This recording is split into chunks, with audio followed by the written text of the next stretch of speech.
Welcome to Superhero Pow! I'm your host nerd, Tom Franken. Well, recently I made some videos about the new history of the DC Universe, and just how crazy it all is. And then a few years back, I made a video on how I felt DC could fix its convoluted, reboot-overwhelmed history. You can check it out with the link below in the description. In a nutshell, it was to take things back to the multiverse again and really use the multiverse. Put everything back in its own little house. But now I'm thinking, how could DC fix everything while keeping everything on one main DC Earth? And for that answer, I looked to the man who started it all, Marv Wolfman, the writer and architect of the Crisis on Infinite Earths.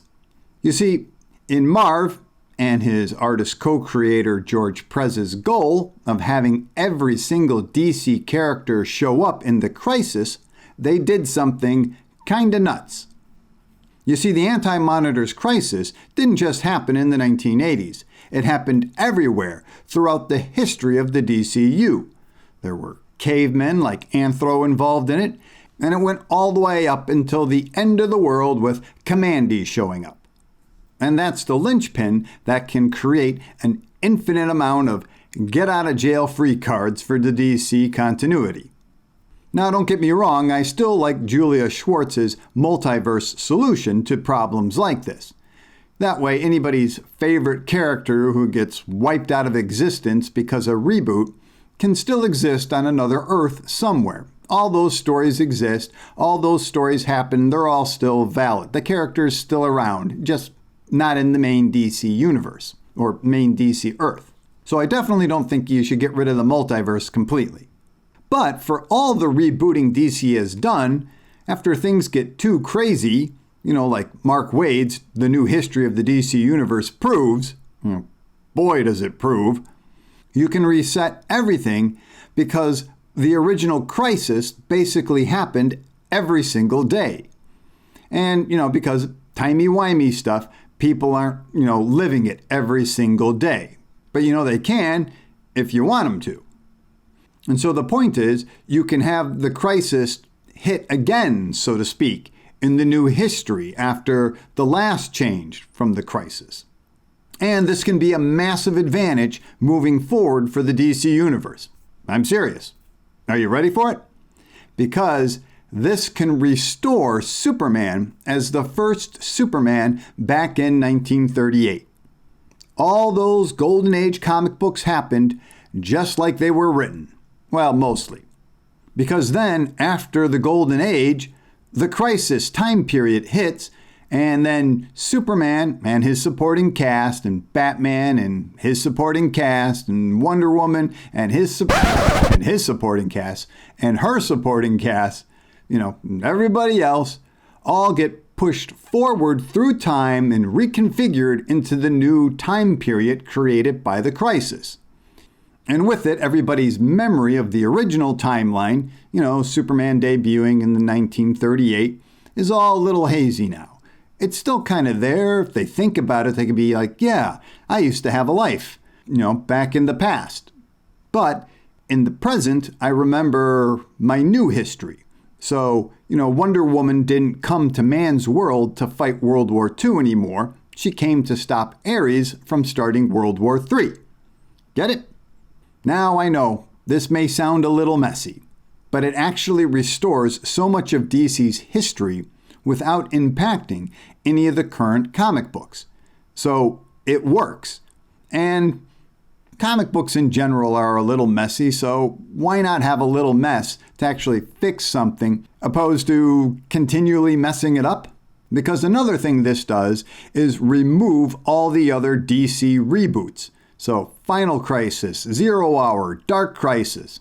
None of that stuff happened anymore because the original Crisis happened at the dawn of time to the end of time and wipes all of them off the board. The parade of reboots is over, and Superman and the rest only have one history. Now, I think DC should kick something like this off with a Crisis miniseries. basically show the crisis from the current modern perspective with red skies, shadow demons, the antimatter wave, and the anti-monitor. I know that might sound a little lame, but with some cool writing and some epic spectacles, it'll all work. I also feel this can play into DC's current fear of reboots because it's not really a new reboot, it's just using the reboot that already happened to reboot everything. Wacky, sure, but I think it works. It's, saying sorry without saying sorry. Now, growing out of that, I see the main history like this. We would have one single main DC Earth. We would start with, Anthro, Arion, all the way up to World War II and the Justice Society of America. Then there's a crisis time warp. The main superheroes are reborn and form the Justice League of America. So Superman from the 1940s is the same person in modern time. Kinda. But other characters like the Black Canary would remain the daughter of the original Black Canary. And then Queen Hippolyta would never have been Wonder Woman because it was the original Wonder Woman in World War II.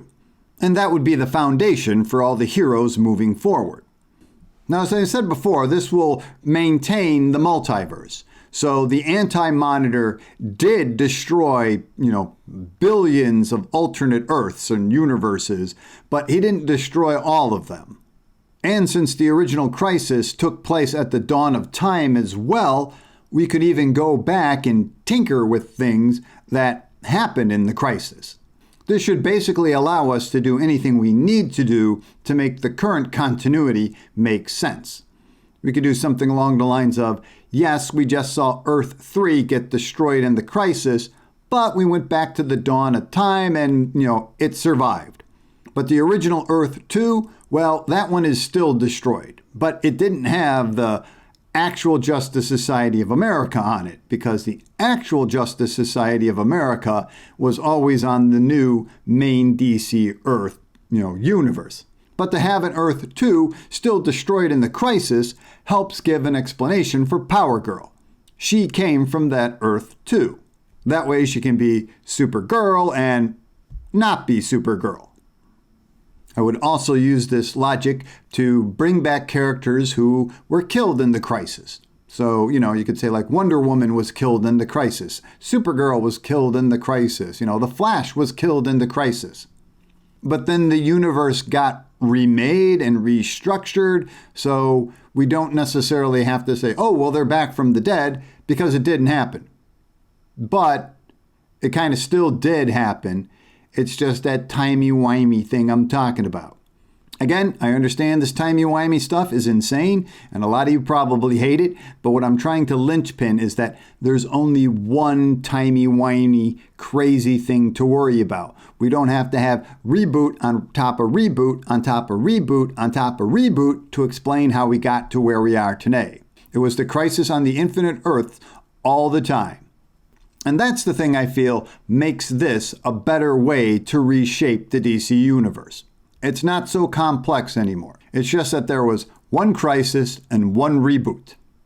Now, to put my own personal spin on the new history of this one singular DC universe, I would like to see it get rid of all the redundant characters in the DC universe. Like, get rid of all the Robins, all the Green Lanterns, the Chinese Justice League. There's just too many of these characters, in my opinion. And in general, I'm not really a fan of superheroes having kids. I think it gums up the storytelling and the concept of the superhero. Now, before anybody freaks out, remember, back in the 1950s and the 1960s, superheroes could have kids, and they were called possible future stories.